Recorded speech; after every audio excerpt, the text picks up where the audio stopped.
Entre mes doigts, il y a des plages sur lesquelles planent des goélands assoiffés. Je les entends souvent chanter, vous savez, mais ce qu'ils aiment plus particulièrement, c'est quand mes doigts, aux articulations crépitantes, se laissent enivrer par des sols noirs et blancs. Ah, c'est un autre rivage. Il s'étend le long de mes bras qui deviennent une croix mécanique.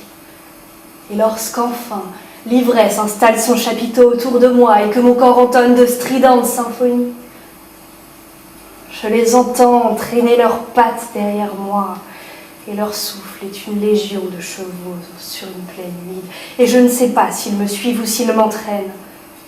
Après ces vents chevauchants, c'est autour de leurs mains. Elles se glissent le long de mon dos jusqu'à ma bouche et m'empêchent de respirer. Et moi, je joue toujours. Mes doigts ne veulent plus me regarder, ils savent qu'on ne pourra plus me retrouver. Déjà, mon regard se voile. Je pense à des bateaux que je n'ai pas voulu laisser partir, ce qu'ils étaient claquants, vous comprenez. Leurs coques tapant les vagues me rappelaient qu'étant petite, je laissais mes jambes au bord de la jetée. J'espérais qu'elles tomberaient pour enfin rouler sur mes cheveux.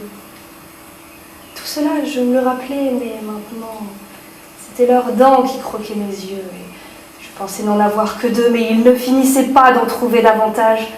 Je n'aurais pas dû écouter ma tante qui me disait de laisser mes yeux dans les poches de mes jupes. J'aurais dû les claquer contre des murs trop blancs. J'aurais dû les faire cuire à la place de ces œufs qu'on me forçait à avaler, alors qu'ils me criaient qu'ils n'étaient pas si jaunes que ça. Mais pourquoi est-ce que personne n'entend le cri des poules? Tout cela, je me le répétais. Mais maintenant, ils me murmuraient des silences gênés. Pourtant, je jouais toujours. Ils auraient dû s'asseoir sur mes genoux. Ils auraient dû me laisser sous ces chapiteaux qui se sont envolés pour suivre les plumes migratoires. Ils n'auraient pas dû me dire « Nous venons te chercher ».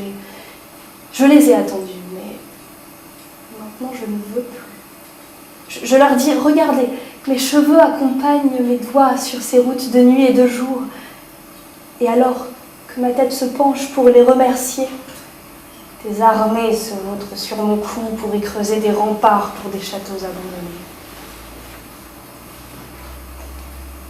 Les goélands ont arrêté de voler. Quant au rivage, il est devenu une terre aux couleurs d'un soleil décadent.